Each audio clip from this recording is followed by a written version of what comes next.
Olá, bom dia, boa noite, como estão a todos e a todas? Estamos aqui em mais uma live hoje com o professor Daniel Bucar, professora Simone Tassinari, professora Ana Carolina Brochado Teixeira, né? Nós vamos falar sobre a tributação no planejamento patrimonial sucessório, tributação no PPS. Vamos aguardar os professores entrarem. É uma alegria muito grande estar aqui com vocês mais uma vez, conversando sobre esse tema tão importante. E a tributação sempre é um tema solicitado pelos alunos para lives, para temas de aula, né? E temos o professor Daniel Bucar, que é expert no tema, no assunto. E hoje, então, nós vamos estar conversando sobre tributação no PPS, né? Tô vendo aí o professor Daniel Bucar entrando, a professora Ana Carolina Brochado daqui a pouco também está entrando aqui.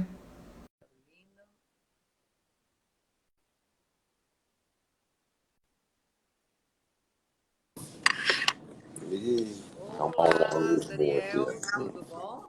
Olá, como é que tá? E aí, Dani, tudo bem? Tudo. Chegando em casa agora que estava hoje tal, mas está tudo sob controle. Aí, Carol? Boa noite. Tudo bom? Boa noite. Vocês estão me ouvindo bem ou não? Acho que vou botar fone. Meu telefone.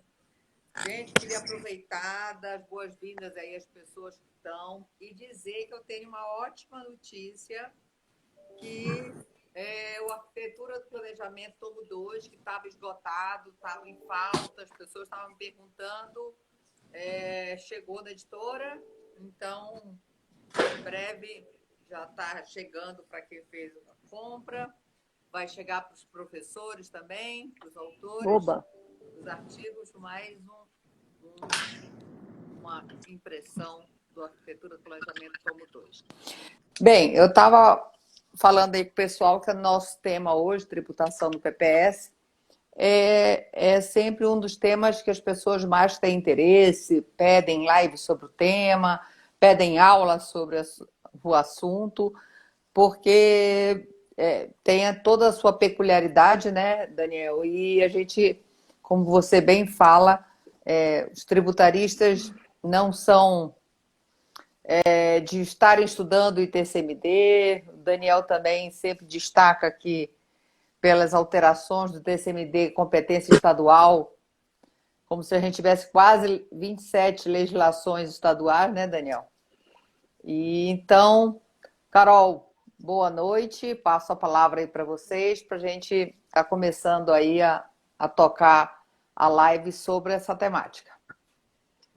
Boa noite, então. Boa noite a todos. Um beijo, né? Igual eu publiquei ontem, vou fazer uma live com os meus Danis, né? Os meus amigos do coração, né?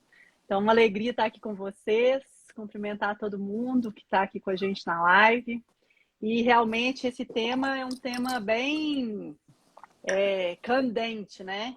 E vocês, gente, vocês estão aqui hoje com uma das maiores, se não a maior autoridade no Brasil sobre tributação e planejamento sucessório, né, Daniel? Não faz essa cara não, porque você é a pessoa que eu conheço que mais se dedica a esse tema, que mais, né, estuda, e eu acho isso fenomenal. Então, assim, isso é bem interessante, porque dá para a gente uma visão não só do direito civil, que eu acho que é muito importante, mas é cada vez mais aquela conclusão de que o planejamento patrimonial e sucessório ele tem uma interdisciplinariedade. E se a gente consegue, né, unir em uma só pessoa, como o seu caso, que é maravilhoso, todas essas ciências, isso é fenomenal. Mas como no meu caso, que não é esse caso, eu faço parcerias, entendeu? Tenho ótimos amigos e faço parcerias para desenvolver esses temas que, nossa, na minha opinião, são cada vez mais necessários da gente aprofundar e da gente saber a respeito do tema. Então, se você quiser aí cumprimentar o pessoal e tudo, eu tenho um monte de coisa aqui de dúvida para tirar com você. Olá, pessoal, boa noite. Boa noite, minhas queridas amigas professoras. Daniele Chaves Teixeira, Ana Carolina Brochado Teixeira. E semana passada eu tive a alegria de encontrar uma foto de nós três, de 15 anos, uma foto de uns 15 anos atrás. Ou seja, a nossa estrada já é longa, nossa estrada já dura bastante tempo, sempre estudando direito civil. E recentemente... Ô, Daniel, só uma observação, desculpa te interromper. Helena falou, gente, Helena é minha filha, que hoje 9 anos, falou que a gente melhorou. Bom, isso é bom, alegria, é bom. Mas é engraçado, eu acho que você, principalmente você, Carol, não mudou nada, tá? Obrigada. A Tá distância igual. é uma boa amiga, no caso. A Aqui. Dani melhorou bastante, para melhor mesmo. Pra quê, né? Ter amigo é essa sinceridade aí. Bom, eu tenho falado, né, muito, né, e até foi um artigo que eu escrevi para a sua coletânea, Carol, sobre direito de sucessão, né, perspectivas, você organizou junto com a professora Ana Carolina não, Ana Luísa Tavares. E aí, lá eu disse, no artigo que eu tratava sobre a Cesine, a respeito da necessidade de entendermos o direito das sucessões de uma maneira mais sistemática, né? A gente acaba só estudando direito das sucessões, muitas vezes, com enfoque só no Código Civil, e o Código Civil, ele basicamente fica ali tratando sobre a questão dos bens em si, o que seriam bens sucessíveis, e a parte dos legitimados para a sucessão. E, particularmente, eu acho que a questão dos legitimados para a sucessão, do artigo 1829 do Código Civil, eu acho particularmente que isso é uma questão até de direito de família. Nem é muito direito sucessório, né? Direito sucessório, você fazer uma comparação, era basicamente uma pessoa que estuda falência ficar estudando os títulos que levaram a pessoa a se habilitar como credor em uma falência. É uma questão de obrigações empresariais, contratos, que é outra matéria. Só que a gente aqui na sucessão, a gente acaba misturando muito as coisas até que a gente vê que essa questão da legitimação sucessória é extremamente supervalorizada. Você para olhar o que se discute no direito sucessório brasileiro, é basicamente se o companheiro é ou não herdeiro necessário, se a questão dos regimes de bens, da sucessão, que já foi pacificado pelo STJ. Mas essas são questões, a meu ver, que tocam direito de família, não é direito sucessório. Direito sucessório é mais objetivo do que isso.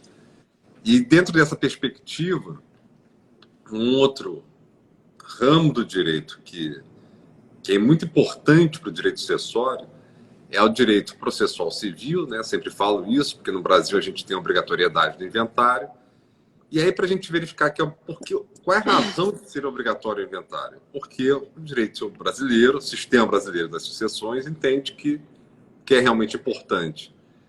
Numa sucessão, primeiro, é pagar credores do falecido, por isso é a única razão de ter inventário, na verdade é a principal razão de ter inventário, e a segunda razão é para controle dos tributos. E terceiro e último razão, ou interesse do sistema sucessório brasileiro, são os legitimados à sucessão, ou seja, o que é mais importante para o direito, o sistema sucessório brasileiro, você parar que a pedra de toque é a obrigatoriedade do inventário, a gente tem ali a necessidade de se pagar credor, que é muito mal escrito, muito mal disciplinado pelo nosso direito, processual civil ou direito civil, mas, segundo, é o controle tributário, que esse é bastante escrito, bastante disciplinado. E só que, como a professora Daniele falou, a pessoa que trabalha com direito civil, que trabalha ali com famílias, sucessões, inventário sucessório, normalmente é alguém que não está habituado a tratar com o direito tributário. E aí pergunta-se, né? Então, quem, se não for ela a pessoa, quem ela vai fazer? Ela vai fazer uma parceria? Só que, Carol, até mesmo a parceria, ela fica difícil de ser realizada, porque não existe, é muito difícil, não sei que não existe, mas é muito difícil encontrar um escritório tributário que trate de TCMD, sobretudo, né? Sabendo que para um planejamento sucessório não é só o TCMD, a gente tem imposto de renda sobre ganho de capital e sobre os bens que não são atualizados, não são periodicamente tributados, e também TBI, né? e também o TBI, e também o ITBI, sobretudo ali na parte do planejamento. Então, em relação ao TCMD, você não encontra, é difícil encontrar, até porque os tributaristas, eles se dedicam bastante a tributos que tocam empresas, não tributos que tocam pessoas físicas. Talvez, até porque a grande parcela de arrecadação dos estados, enfim, do município e da União, tocam mais a pessoas jurídicas do que pessoas físicas. Basta pensar, por exemplo, que em São Paulo, a receita tributária de São Paulo, 70% é de ICMS. Uma pessoa física praticamente não paga ICMS, né? Quem paga ICMS são pessoas jurídicas. E você tem ali, em relação ao ITCMD, 1% da receita de São Paulo, 1% só. Então, é algo que não chama a atenção do mercado, até mesmo para trabalhar, porque os valores são, de certa forma, diminutos. Embora sejam diminutos para a advocacia tributária, para a advocacia civil, para a advocacia que trata de inventário, de sucessão, de família, esse pode ser não quantitativamente, mas qualitativamente é um tributo extremamente importante, porque sem ele não se termina mesmo um inventário. Então, essas são a questão da tributação ainda se torna mais complexa ainda, como a professora Daniela Teixeira falou, que nós temos ali 27 estados, né, 27 entes federativos, 26 estados e um do Distrito Federal, tratando de TCMD de maneira bem diversa uma da outra. Recentemente, eu e a professora Daniela Teixeira tivemos a oportunidade até de avaliar uma dissertação de mestrado que mostrava uma pequena parte desse problema. Qual era? Era a avaliação, era um dos aspectos da dissertação, era como cada estado fazia a avaliação do ITCMD, avaliação de cotas sociais para fixação da base de cálculo que vai incidir o ITCMD, a alíquota lá de cada estado.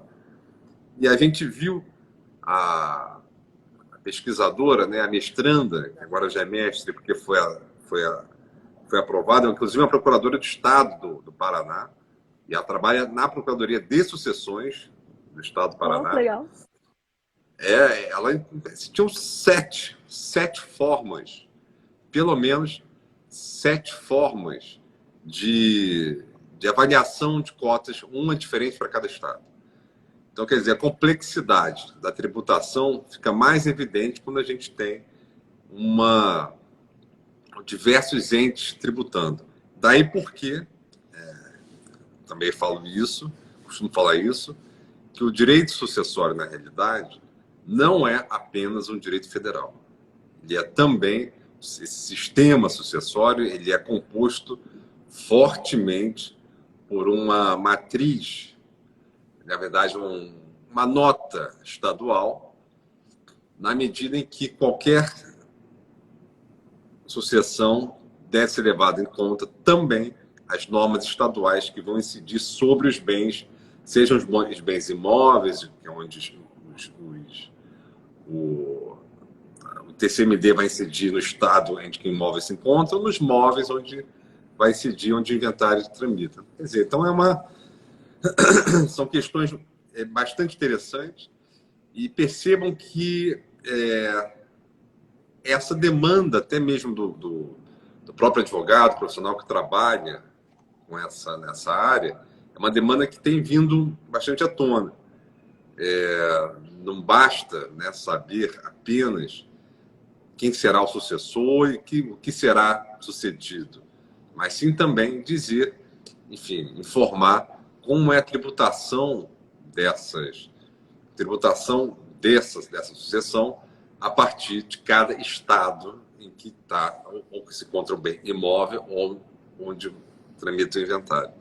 Então, são essas primeiras colocações que eu gostaria de fazer e dizer que é um assunto assim que realmente tem chamado bastante atenção, não apenas dos profissionais que atuam na área, mas, de certa forma, tenho visto aí que alguns professores têm se dedicado a refletir sobre a tributação na sucessão aqui no Brasil. Porque só fazer uma observação, que as observações que eu fiz foram citando o professor Daniel Bucardo, né? Porque ele realmente tem 2 artigos, tanto acho que no tomo 1 quanto no tomo 2, sobre o assunto tributação. Carol, esse artigo, essa dissertação é excelente também, porque ela tem uma visão muito da prática e fez uma pesquisa muito boa, e é planejamento sucessório, holding e tributação. Eu até a convidei, vai vir com um artigo, ela vai publicar, nós indicamos a dissertação dela, porque ele tem bem esse viés, uma pesquisa que ela fez bem grande. Isso, lógico, só vai sair no livro dela no completo, mas a ideia exatamente do artigo, da dissertação, vai sair no tomo 4. Carol, nós tínhamos... Dani, seu som está um pouquinho baixo. É meu aparelho. Esse melhora. Por isso que eu não posso falar muito. E caiu no chão? Não, ele não, é caiu no velho. táxi. Eu perdi um com a Carol e ainda não comprei outro. Caiu no táxi.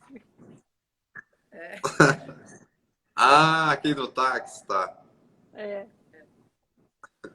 Mas, Carol, você ia falar também de uma jurisprudência que você estava querendo...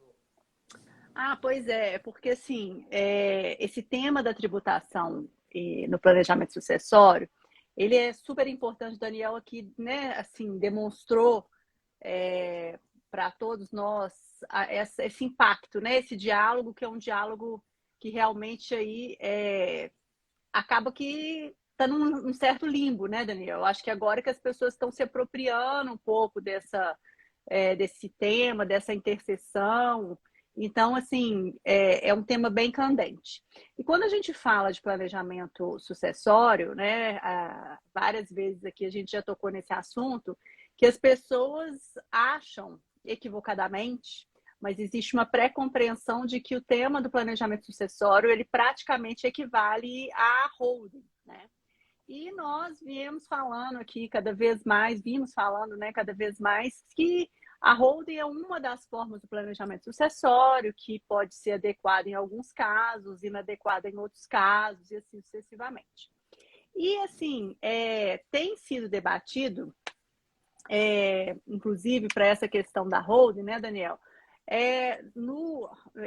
O caso que eu trouxe aqui, ele dá uma pincelada no assunto, mas não trata disso especificamente, assim, aprofundadamente, porque o recurso ele acaba sendo não conhecido, né, por questões processuais, mas vale a pena a gente trazer o assunto à tona, que é a questão do ITBI, né, da imunidade sobre transmissão de bens para o fim de integralizar o capital social da impetrante, que aqui é esse caso aqui, que é um recurso extraordinário com agravo, para quem quiser anotar para pesquisar, 1.378.663 do Paraná, que foi relatado pelo ministro Fux, e foi agora decidido 29 de abril de 2022. Então, qual que é a discussão aqui do caso? Você quer falar, Daniel? Porque você fala com mais propriedade, mas você... né? Vai lá. A questão é muito interessante.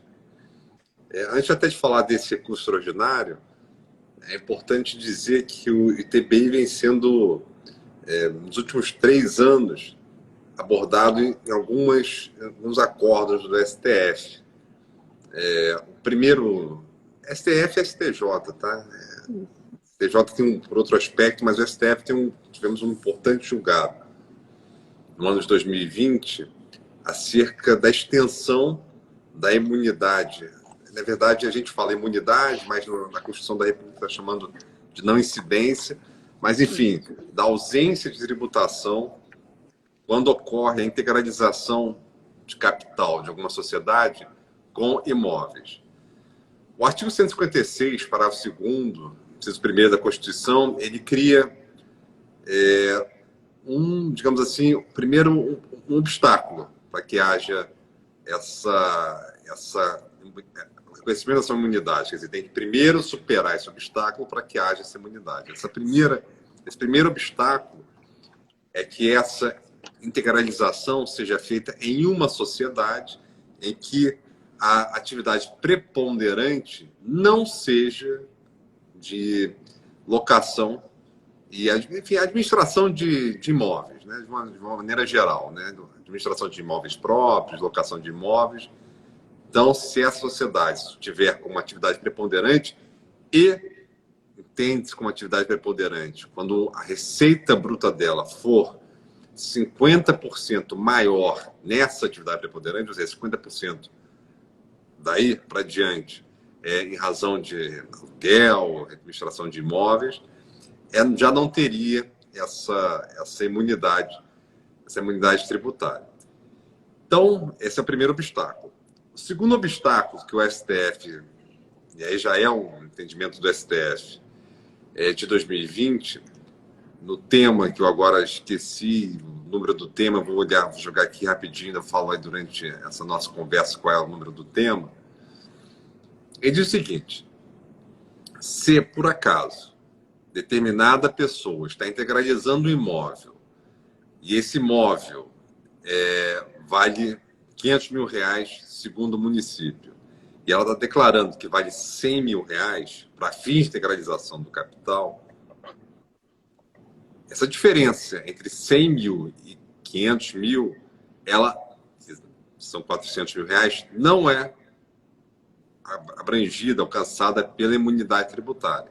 Na realidade, é só o valor de R$100 mil, valor que efetivamente é destinado à integralização do capital da sociedade. O restante continua sendo tributado. E mais recentemente, agora, pela semana passada, né, teve mais um julgamento que certamente vai ser levado ao plenário, ou mesmo para a turma, que o ministro Luiz Fux relatou e negou conhecimento ao recurso extraordinário, 1378663, que a Carol bem lembrou, é um recurso muito interessante que eu desconhecia, inclusive a posição do Tribunal de Justiça do Paraná, que é no seguinte aspecto: quando o ITBI ele a imunidade é feita para a integralização de uma sociedade cujo escopo é apenas uma holding, ou seja, seria uma holding patrimonial, a função da imunidade retirada da Constituição da República seria para fomentar a atividade empresarial, ela ficaria perdida e, portanto, não haveria mais a imunidade. Ou seja, aqui a interpretação da Constituição foi bem mais a fundo. Foi até mesmo dentro de um tribunal constitucional, a ponto de dizer qual é a atividade empresarial, atividade societária, melhor dizendo, que pode ou não ser contemplada com a imunidade, além daquelas que não tenham atividade preponderante sobre imóvel. Essa foi um julgado, enfim, bem recente, né? A gente repito que eu não conhecia essa posição do Tribunal de Justiça do Paraná, e peço aqui todas as vênias para a compreensão de todos que o ITCMD e o ITBI, então, que é município, então você tem uma miríade, né? Realmente um caleidoscópio de legislações, então a gente acaba captando quando bate lá em Brasília. Então, esse entendimento do Tribunal de Justiça do Paraná dizendo o seguinte, olha, é holding familiar. A razão pela qual existe essa imunidade é para fomento da atividade empresarial. Aqui não haveria a contemplação de uma atividade empresarial, de modo que perde-se a função da imunidade. Isso é sempre bom, é sempre importante lembrar que essa imunidade do TBI, ela tem como razão justamente a ideia desenvolvimentista que está por trás de uma sociedade, né? De empreendedorismo, desenvolvimentismo. Então, essa imunidade é muito mais para fomentar, incentivar aqueles que pretendem empreender e não têm liquidez naquele momento, coloque então um imóvel e esse imóvel vai ser garantia de credores daquela atividade empreendedora, né? Porque ela vai passar por uma imputação patrimonial da sociedade, a sociedade que vai empreender, fazer, contratar, comprar, se obrigar, ter direitos e obrigações, e esses imóveis, mesmo que ainda não estejam liquidados, né? Por isso que nem precisa, você apenas, já que dinheiro você não paga tributo, então você integraliza para permitir a sua atividade empresarial, você pode integralizar imóvel sem pagar ITB. Então, essa é a razão, digamos assim, a função que inspira essa imunidade tributária, ou não incidência, ou não tributação. Mas, que entendeu aqui o STF, entendeu primeiro o ministro hoje, ministro-presidente Luiz Fux, que vamos ver como é que vai se encaminhar essa decisão, no sentido de que não pode ter essa imunidade, já que estaria, de certa forma, não digo violada, mas, de certa maneira, abusada, né? Essa função que era o empreendedorismo, na medida em que esse TBI seria deixado de recolher para fins de uma atividade em si mesmada para dentro da própria sociedade empresária, que seria uma holding familiar. Então, esse seria o ponto desse julgamento muito interessante. Bom para o município, né? E aí falo aqui de maneira suspeita até, porque se é bom para o município, vai poder fazer mais arrecadação, mas é algo novo, algo bastante... Vamos aguardar aqui, mas é algo que tem que ser levado em consideração. Vejam, também gostaria de tratar aqui, só de fazer um alerta.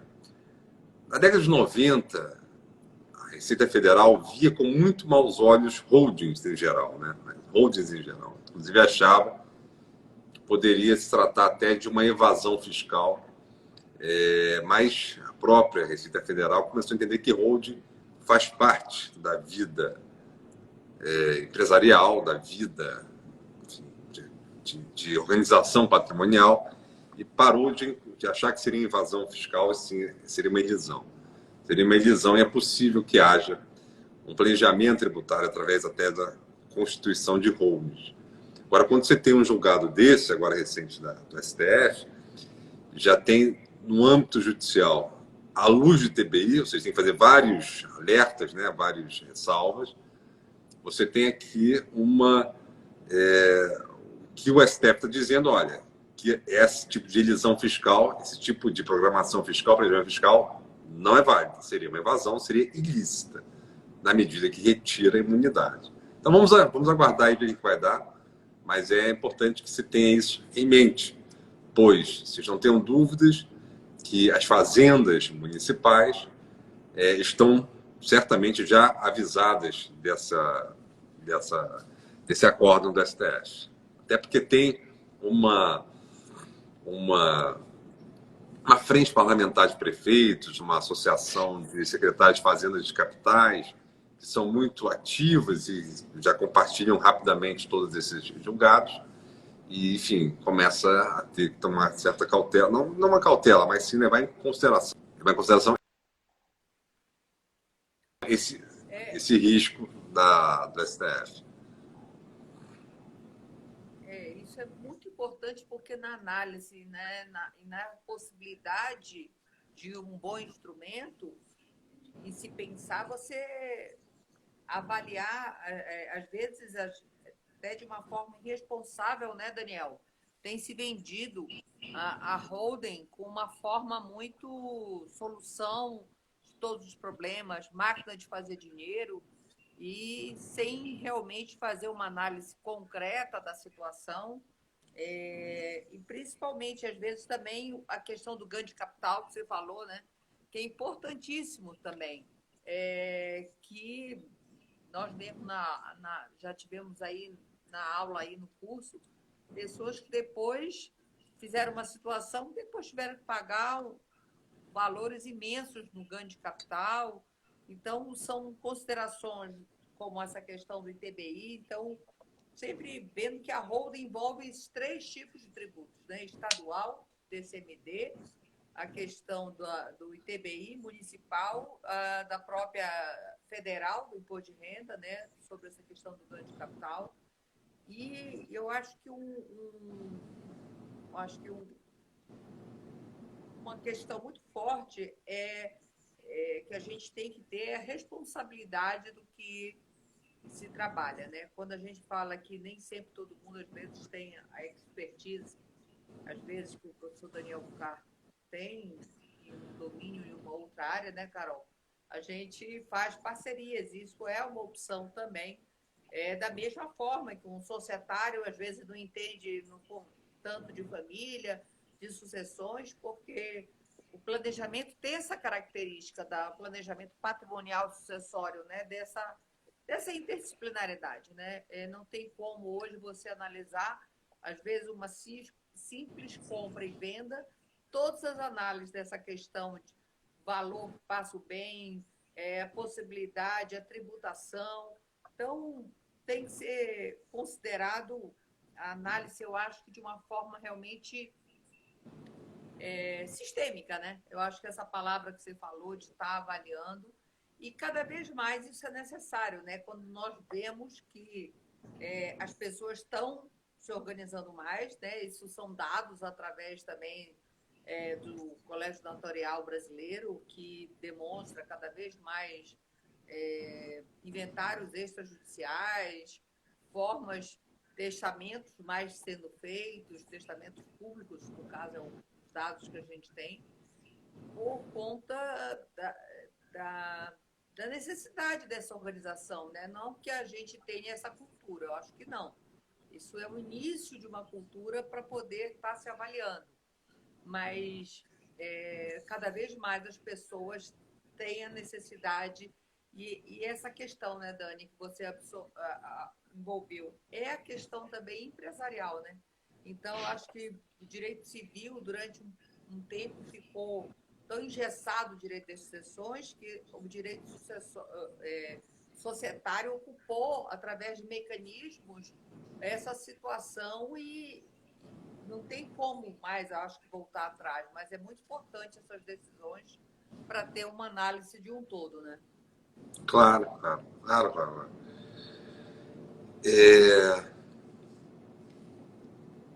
A história da venda, a história da... Tá me ouvindo? Tá me ouvindo? Olha a pergunta do Antônio aí, você consegue ver? Não. Ele fala, ou seja, poderíamos afirmar que não há imunidade para a holding patrimonial? Antônio, esse é um ponto de atenção, porque o que disse o ministro Luiz Fux na semana passada foi isso. Ele disse isso. Como disse, é um julgado do Paraná sendo ratificado, confirmado por um ministro, presidente da Suprema Corte do país. Então, é algo que é um ponto de... Ainda não posso dizer que é uma fonte, não mais, uma fonte de direito, né? Através de uma jurisprudência totalmente firme, mas é um ponto, sim, de preocupação. Você pode fazer sua gestão patrimonial e esbarrar na fazenda de cada município, dizendo, olha, aqui, pelo objeto da sociedade, não há imunidade. Iniciar uma briga, litígio tributário, que pode, enfim, atrapalhar um pouco o planejamento, até o time do planejamento. Mas eu queria dizer, professora Daniela Teixeira, professora Ana Carolina Machado Teixeira, que essa questão de venda de holding, né? E a venda de holding, esse serviço de holding como sendo planejamento sucessório, passa a ser uma forma como é que é? Essas lanchonetes, fast food. Fast food do direito passou sendo, olha, você tem aqui um produto de prateleira, joga, você come aquilo e vai embora. Então, se a fome, né, da pessoa é realmente de fast food, né, não tem problema nenhum, né? Agora tem que saber o que está comendo com fast food, né? É alguma comida enlatada, com conservantes, talvez não um tempero específico para aquele seu gosto. E a pessoa pode ficar satisfeita, não há problema. Agora, o que não dá é para a pessoa que quer ali ser atendida e ter ali o tempero que ela quer, um prato que é vegano, não é, etc e tal, e empurrar um fast food para ela. Eu não tenho dúvida que hoje, eu não tenho, particularmente, tá? Que a última coisa que deve-se olhar para uma holding, na realidade, hoje, é a questão tributária. É a última coisa. Porque é muito provável que ela não seja tributariamente melhor do que pessoa física. Que a holding tem realmente de interessante, e aí é outra questão, é que a liquidez dos bens que são integralizados em uma holding, ali é muito mais rápida.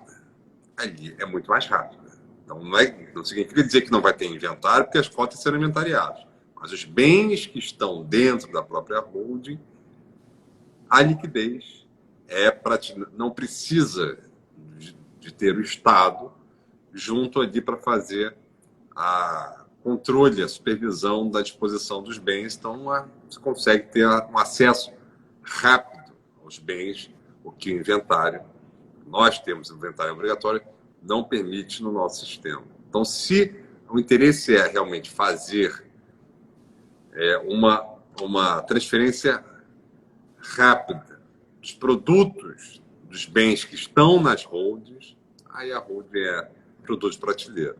Mas se for tributário, eu diria que esse é um equívoco dizer isso de antemão.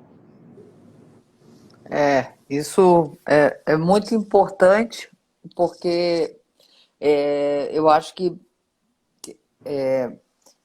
tem se banalizado muito dessa forma, né? Carol, você tem mais alguma questão? A gente já está arrumando para o fim. Eu também queria fazer alguns avisos, alguns directs, algumas dúvidas. Você tem mais alguma questão nesse sentido para A gente colocando até aí? tinha, mas eu acho que assim, esse acórdão novo foi tão importante que eu acho que valeu a pena a gente, né, debater aí ele mais profundamente, como o Daniel fez, exatamente porque nos coloca para pensar mesmo, né, nessas questões aqui da holding, ampliar o nosso olhar sobre o ponto de vista crítico, que eu acho que é bem importante, né? E refletir sobre prós e contras, né? Vocês dois têm uma expressão de um texto que vocês escreveram que eu gosto muito, que é a ideia da customização do planejamento sucessório, né? Ou seja, a holding não é nem boa nem ruim, depende dos objetivos, do para quê daquele planejamento. Então, eu acho que a ideia é exatamente colocar, né, quem esteve aqui conosco, quem ainda vai assistir a live, para pensar e colocar mais, como o Daniel falou, mais um ponto de atenção aí sobre essa questão. Exato. É isso aí. Aproveito então para tirar algumas dúvidas que nós estamos com as inscrições do curso Planejamento Patrimonial, com as inscrições abertas, o carrinho está aberto somente até o dia 14. As pessoas perguntam sobre carga horária do curso, às vezes. Nós tem o site, né, www.danielcteixeira.com, onde lá tem várias informações. A duração do curso, a disponibilidade na internet são de 7 dias, de um ano, na verdade, um ano, 7 dias é o tempo que você tem de garantia, caso você se inscreva, o próprio sistema e se arrependa, então a gente dá essa garantia de 1 semana para vocês e de uma forma muito simples.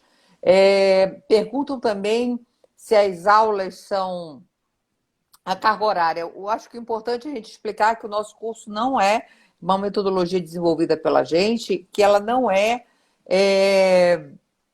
em carga horária, e sim temas de aula, né?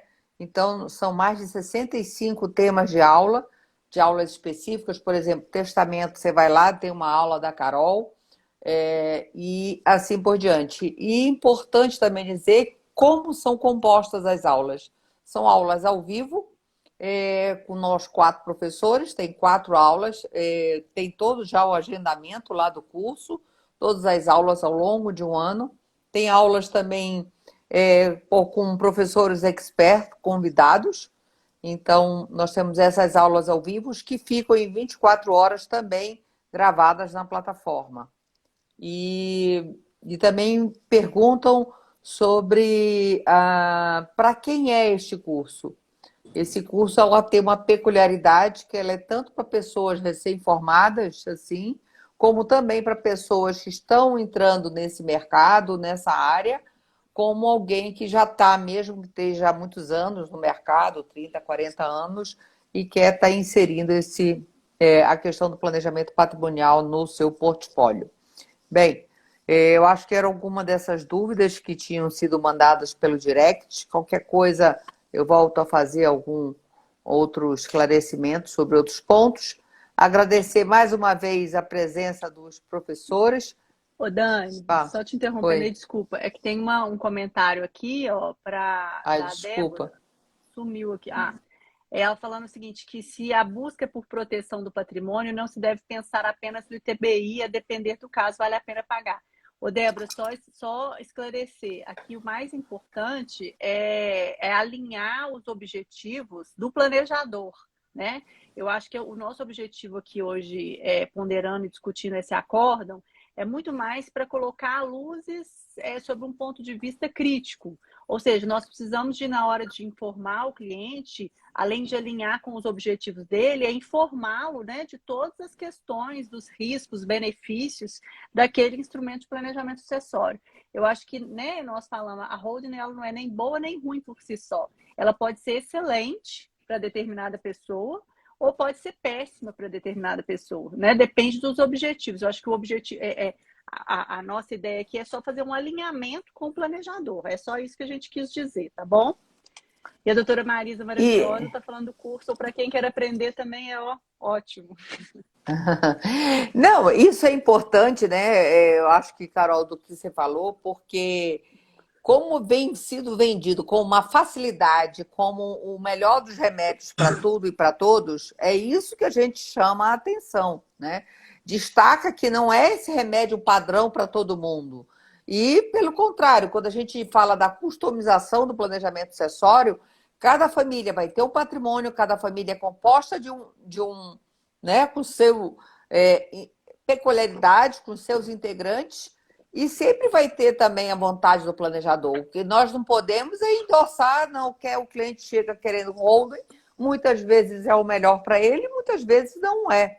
Então, a gente tem que estar acompanhando também o que agora, se colocando todos os pontos, Débora, né, se pagando, como diz o Daniel, às vezes, isso até eu também falo, Daniel, na questão da pejotização, né, que às vezes nem precisa constituir uma holding necessariamente, mas entre a pessoa física e a pejotização, até em áreas onde os incentivos são, às vezes até a pejotização pode ser um pouco mais cara, vamos supor, mas a vantagem às vezes, por uma governança na empresa, por uma estruturação de gestão que, às vezes, como se diz, até tributariamente não é uma vantagem, mas se torna, às vezes, o melhor até pela transição daquele negócio à pejotização. Então, nem sempre também pode ser afirmar que a pejotização é o melhor em todas as áreas e para todo mundo. Então, tudo isso tem que ser colocado.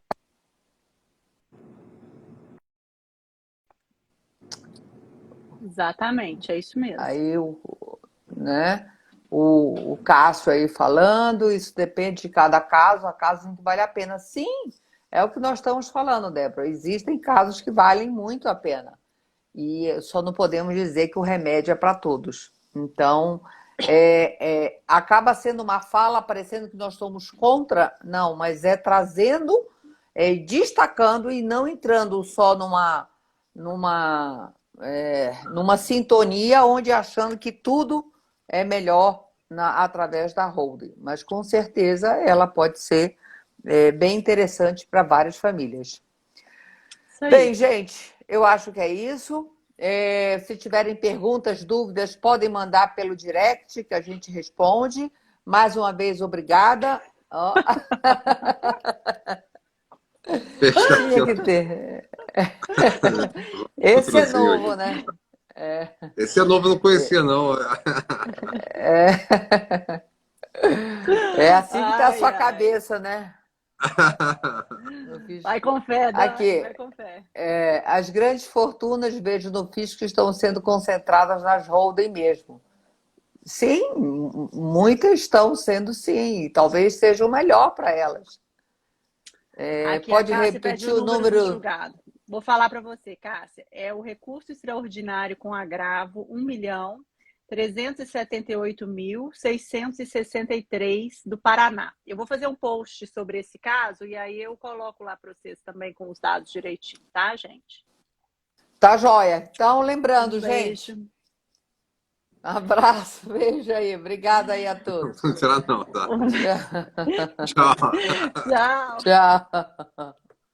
Boa semana, gente. Boa semana. Igualmente, boa semana.